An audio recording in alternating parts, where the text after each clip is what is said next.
হাতের আঙ্গুল ফুটালে আঙ্গুলের ভিতর কি হয় জানলে আপনি অবাক হবেন। রসুলের একটা হাদিস এবং বর্তমান বিজ্ঞান এই ক্ষেত্রে অবাক করা একটা তথ্য নিয়ে এসেছে। আমি একটা আর্টিকেলে এটা পড়ে অবাক হলাম।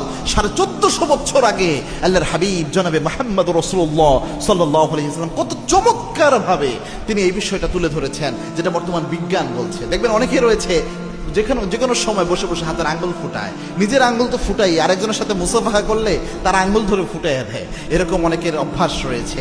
রাসূল সাল্লাল্লাহু আলাইহি ওয়াসাল্লামের জামানায় একটা হাদিস এখানে আপনি দেখেন, আল্লাহর হাবিব সাল্লাল্লাহু আলাইহি ওয়াসাল্লামের সময় একজন ব্যক্তি, ইবনে মাজাহ শরীফের 750 নম্বর হাদিস, আল্লাহর হাবিব সাল্লাল্লাহু আলাইহি ওয়াসাল্লাম লক্ষ্য করলেন একজন সাহাবী তিনি নামাজ পড়ছিলেন। নামাজ পড়ার সময় নামাজের মধ্যে তিনি হাতের আঙ্গুল ফুটাচ্ছিলেন। আল্লাহর হাবিব সাল্লাল্লাহু আলাইহি ওয়াসাল্লাম ওই সাহাবী নামাজ শেষ করার পর বললেন, সাহাবী তুমি এই কাজ কখনো করবা না।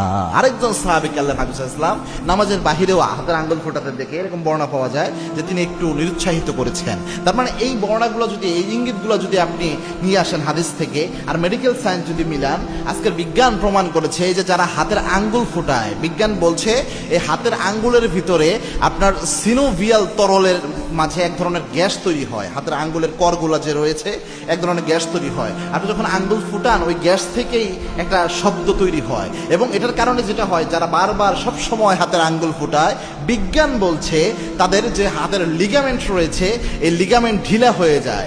লিগামেন্ট ঢিলা হয়ে গেলে যা হয়, তারা কোনো কিছু যে শক্ত করে ধরবে, এই শক্ত করে ধরার এই ক্ষমতাটা নষ্ট হয়ে যায়। এটা মারাত্মক একটা বিষয়। এই জন্যে খুব গুরুত্বের সাথে বিষয়টা দেখার চেষ্টা করবেন। আপনারা নামাজের মধ্যে অনেকে হাতের আঙ্গুল ফুটান, সব সময় ফুটান। আপনারা যখন বার্ধক্য অবস্থায় চলে যাবেন, এর অনেক আগেই হাত কোনো কিছু মজবুত করে যে ধরবে এই সক্ষমতা কিন্তু নষ্ট হয়ে যেতে পারে। এই জন্য রাসূল এটা নিষেধ করেছেন এবং বিজ্ঞানও এটা প্রমাণ করেছে। আল্লাহু আকবার।